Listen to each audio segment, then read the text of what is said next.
let's double back here again, focusing on the case and this owner dependence perspective.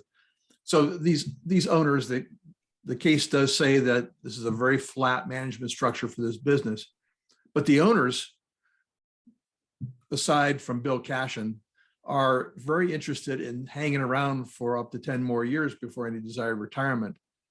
How much comfort does that give to a buyer? Does the fact that it's a flat management structure, but the management team really is committed to hanging on for a long period of time, does that really move the needle for buyers? Well, I think Jeff Klein, which is Adam and Carrie's partner, said it best: entrepreneurs make the worst employees. Yeah.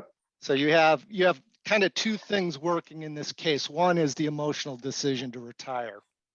The reason they want to hang around a lot of times is because they don't know what they're going to do after retirement. So you have that working, and no one wants to a lot of times, let's just ignore the inevitable end as long as we can. So that's going on. But yeah, in terms of a buyer coming in, a potential buyer, they're going to assess these owners, and they're going to say, who do we really need to keep going, and who don't we need? And oh, by the way, if we don't have to pay them, that's an enhancement to cash flow just by virtue of saying, okay, as part of this deal, these two, we need you to stay 6 months. These three,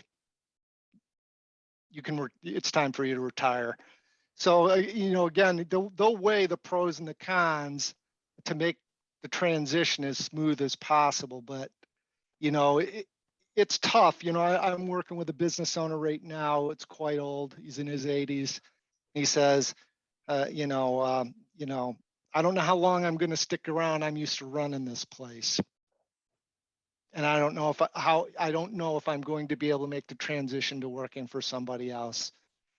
And that's about as real as it gets. Is that sometimes the owners just are miserable after the close of the transaction, and they want to, they stick around because of the management contract, but that's what they're doing. They're sticking around, they're getting their money, and they're waiting to be terminated. So it's certainly worth assessing as you go into a business, the dynamics of ownership. Yeah. I mean, if I was the buyer of this, what I would be looking at or assessing is that, whether it's a private equity firm or it's a strategic firm, I would be thinking of this in terms of, do they have a customer list that's attractive that I could do some ancillary services in? So this is a crappy business, but if I could put my good business into their customer base, maybe a 1 and 1 makes 3. So I think probably what I would be assessing is if they hung around, it's like, look, I mean, are there relationships with key people that would otherwise be buyers or influencers of the services that I also sell?